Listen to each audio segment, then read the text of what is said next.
สบายดีเด้อกับสวัสดีแล้วก็สบายดีกันทุกคนเด้อพี่น้องเด้อมันเป็นอะไรแกพวกนี้คำกะอาศัยสองคำกะอาศัยว้าวใส่เฮานี่โบ้ไม่มีชิ้นดีมาลายเจ้ากินเข่าลายเฮือนว่าสันโอ้คอยจะเป็นมาลายเจ้ากินเข่าลายเฮือนวะนะกินเข่าลายเฮือนอยู่ก็ใช้เงินจะคล้องอยู่ได้แหละถึงสิไปกินเฮือนนั่นเฮือนนี่ก็ได้เนาะ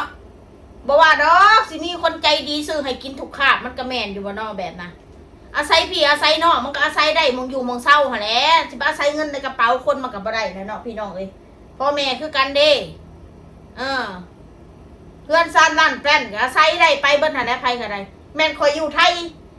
เอ้ยน้องไปหาคอยอยู่ไทยอาศัยภาษาอาศัยซุ่มเจ้าได้บ่อาศัยซุ่ม FC ที่คอมเมนต์ว่าให้คอยหาได้อยู่บ่พี่น้องคือสิบ่ได้คอยคิดว่าเนาะ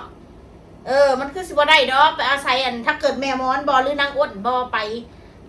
โอ้ยพาอันไปอันนี้เนี่ยเด้อพาไปอันนี้เนี่ยเด้อเอายกตัวอย่างพาน้องเมฆไปหาหมอซะแบบนี้สิได้อยู่บ่เนาะคือสิบ่ได้ดอกคิดว่านะมาลายเจ้ากินข้าวลายเฮือนนี่พี่น้อง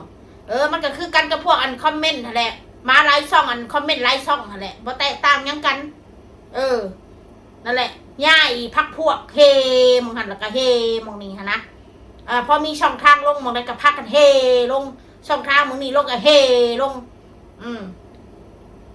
พวกพีบ่มีสารพวกนั้นพี่น้องเอ้ยคำกับอาศัยสองคำกับอาศัยมันสิเป็นหยังอาศัยแม่อาศัยน้องมันสิเป็นอีหยังมันบ่ได้ไปอาศัยคนอื่นนะไปเพื่อนแม่ก็เพื่อนแม่ก็ซ้ำเพื่อนเฮาเองเพื่อนมุนเพื่อนมังข่อยก็มีสิทธิ์เต็มร้อยคือกันกับคนอื่นได้พี่น้องบ่แม่นว่าลูกยายมอนคนอื่นมีสิทธิ์เบิดบ่มีสิทธิ์แต่ข่อยผู้เดียวมันบ่แม่นใดมันบ่ได้แม่นเด้อสุเจ้าคิดผิดแล้วคิดใหม่เด้อถ้าคิดผิดแล้วคิดใหม่ซะว่านางมนต์บ่มีสิทธิ์ไปอยู่เฮือนหลังนั้นน่ะนางมนต์บ่อยู่ดอกนางมนต์ก็ไปเล่นไปหัวน้ำพี่น้ำนอกน้ำแม่ซื่อดอกส่วนข่อยเว้าบ่ม่วนน้ำแม่น่ะมันก็เรื่องของข่อยก็เป็นคนนิสัยแบบนี้สุเจ้าสิมาหัวซามาข่อยว่าตะคอกใส่แม่ยุ้มหัวแม่จังสั่นจังซี่ถ้ายุ้มหัวนะมันก็ต้องยุ้มไปลีอย่าซุมมาใส่คำกระดาษปากแบบนี้มาฮะเว้าสู่คนอื่นเขาชีวิตนี้คงไม่มีวันเจริญหรอกก็บ่ได้เจริญก็บ่ได้ขอเจ้ากินได้ละนางข่อยบ่ได้ไปขอเจ้ากินครอบครัวข่อยสิลำบากข่อยก็บ่ได้ขอซุมเจ้ากินบ่แม่นบ่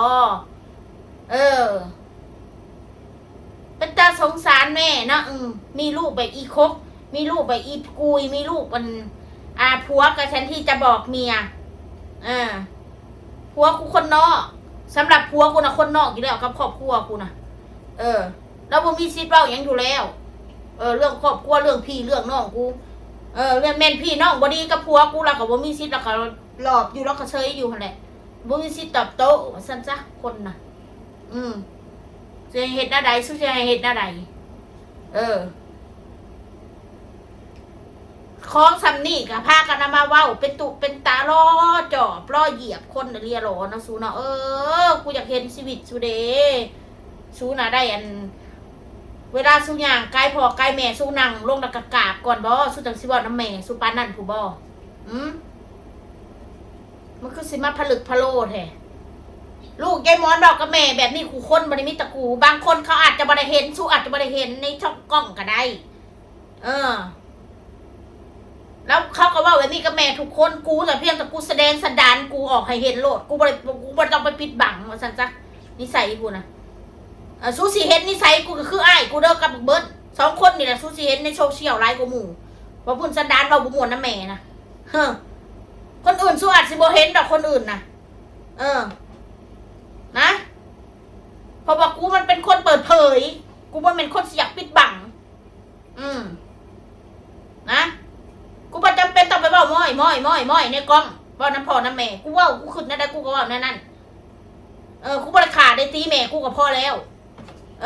แค่คำเว้าสำนั้นน่ะแม่กูเราบ่ได้มาเสียมุกเสียใจดอกสู้บ่ต้องมาเสียใจแทนแม่กูดอกสู้นั่นบ่ต้องมาเสียใจ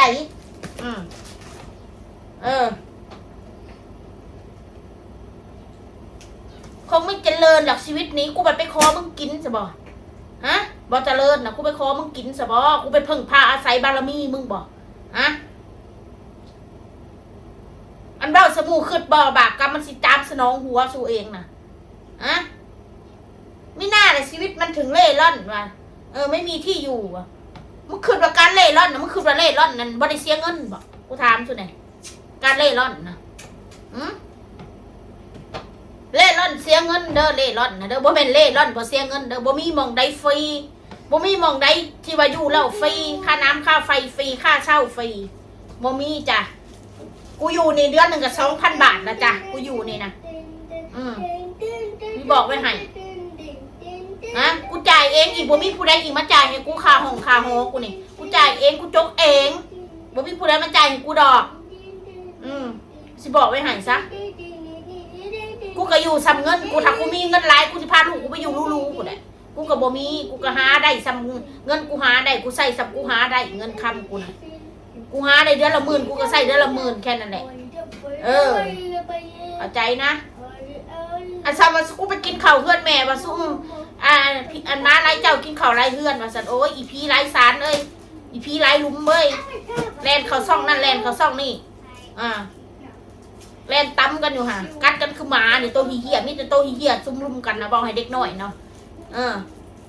คือบางความสัวสุดนะเด็กน้อย5 ปี6 ปีสุก็ยังพากันไปนั่งเบ้าหัวขวัญกันความสัวของสูนะผู้ใหญ่ยีมอยกันทั้งนั้นนะความสัวของสูนะถ้าสู้ดีนะติสู้สิมาหาจับกลุ่มเบาวันลูกกูอีจังสั้นอีจังซี่นี่คือมันดูดนมจังสิแล้วนี่ว่าให้มันนี่อีพวกหมาพวกนี้หัวนี่ค่ะ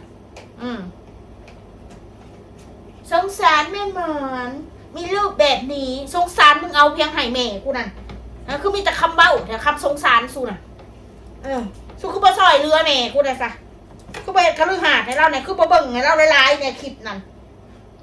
บ่แม่นเราเวลามีประเด็นนะเฮกันเข้าไปเบิ่งเฮกันเข้าไปเว้าเวลามีประเด็นเวลาบ่มีประเด็นหั่นนะคือบ่เบิ่งแน่ให้กำลังใจผู้เฒ่าเนี่ยเพราะเราได้มีกำลังใจอีแม่ก็ได้ก็แม่นแม่กูดอกกูก็สิดีใจนำเราบัดเวลายังบ่มียังผัดปะถิ่มละเลยหาผู้สิเบิ่งแล้วก็บ่มีทุกก็ต้องให้กำลังใจแหละการหักการสงสารบ่เป็นว่าพ่อเจอกูว่าคำเบ้าน้อยหนึ่งพักกันเทเขาไปเบ้าสกูคือกูสิไปขาพ่อขาแม่สู้สิตายนี่ผลึกพอแล้วสู้นะเกินไปโพดพ่อแม่ส่วนกูถามส่วนไหนสู้บ่เคยผิดบ่เคยว่าบ่ร้อยทั้งร้อยกูบ่ได้เสือนังหนาสู้จักดีว่าสู้บ่เคยเบ้าใส่พ่อใส่แม่นะกูบ่ได้เสือจักได้บอกไว้เลยคนมนุษย์ในโลกใบนี้ขี้เม้นแบบนี้ค่ะ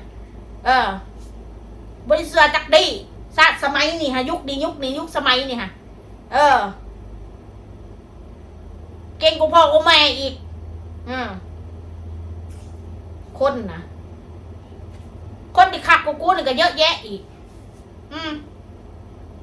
สันดานกูเป็นสู้เห็ดออกไปนะติไปเผยแพร่ว่าให้กูเป็นคนบดีนะกูบ่มียังเสียหรอกจ้าสู้เห็ดไปโลดบ่ได้ออนซ้อนทุกวันนี้กูไม่มีอะไรจะเสียแล้วอยากทำอะไรเชิญอยากเห็ดยังเชิญเห็ดโลดกูว่าหรือกูเนี่ยมานั่งเรียกร้องความสนใจจากไผ่ผู้ใดหักกับเบิ่งผู้ใดบ่หักกับเลื่อนผ่านแค่นั้นแหละบ่ต้องมาบอกให้กูจังสั่นจังซี่บ่มีที่ชุกกัวนอนบ่มีหม่องนอนกูสิรับบ่แต่ละมื้อกินข้าวนอนอิ่มรับอยู่แต่ละมื้อแต่ละวันอยากไปกินเฮือนไผก็ไปกูแหล้วมาไล่เจ้ากินข้าวไล่เฮือนก็คือกันกับพวกซูหั่นแหละมาไล่ซ่องอันคอมเมนต์ไล่ซ่องนะซ่องบ่มีเจ้าของนะถือใจคอมเมนต์ไม่ถือใจกูด่าพวกมึงทำไม่สำเร็จกูด่ากูลุมด่าถ้าทำสำเร็จกูยกโป้ถูกใจกูหลายชะใจกูหลายว่าซ้ำซะหาความจริงใจบ่มีนะบัดนี้ความหลอกลวงตอแหลกันทั้งนั้นนะคอมเมนต์ตอแหลกันคอมเมนต์ให้กำลังใจแบบตอแหลก้อยมาว่าสุกูสิยันนังหนาสุแท้ตะคักกูนี่กูก็เฮ็ดมาแล้วจ้ากับพวกมึงนั่นกูสิย่านสุได้อันสุมารุมด่ากูนักแตกกูบ่ได้สาเมนดอกกูสิบอกไว้ให้กูอยู่ของกูนะเนี่ย อันเบ้ายังออกมามันตำหัวปอดสุบดนั่นแหละตำหน้าผากสุบดนั่นแหละคำเบ้าคำจาคงสูน่ะซื้อไปได้ดีกว่ากูดอกชีวิตนะหาที่ว่าชีวิตให้รอดนั่นแต่ละคนนะมันต้องมายากกับครอบครัวกูดอกมึงสิรวยล้นฟ้าถึงเวลามึงก็ไปบัดมึงเอายังไปได้นอกจากหัวกับบานหัวมึงนั่นเอาไพ่ซุ้มหัวสู้นั่นลงสี่เหลี่ยมคือกันเบิดนั่นแหละจุดจบมันจุดจบแต่มีมองเดียวบ่ต้องมาว่ากูบ่เรือยังหน่อยกูก็มีชีวิตนี่แหละที่เรือต้องดิ้นรนตราบใดบ่มีชีวิตมือนั่นละมือจุดจบสู้คือกันตราบใดสู้บ่มีอันจิตวิญญาณร่างสิงอยู่ในร่างสู้นั่นนั่นแหละมือจุดจบของสู้นั่นตราบใดยังมีชีวิตมันก็ยังดำเนินต่อไปคนเฮาหาเงินเลี้ยงครอบครัวหาเช้ากินค่ำไปวันว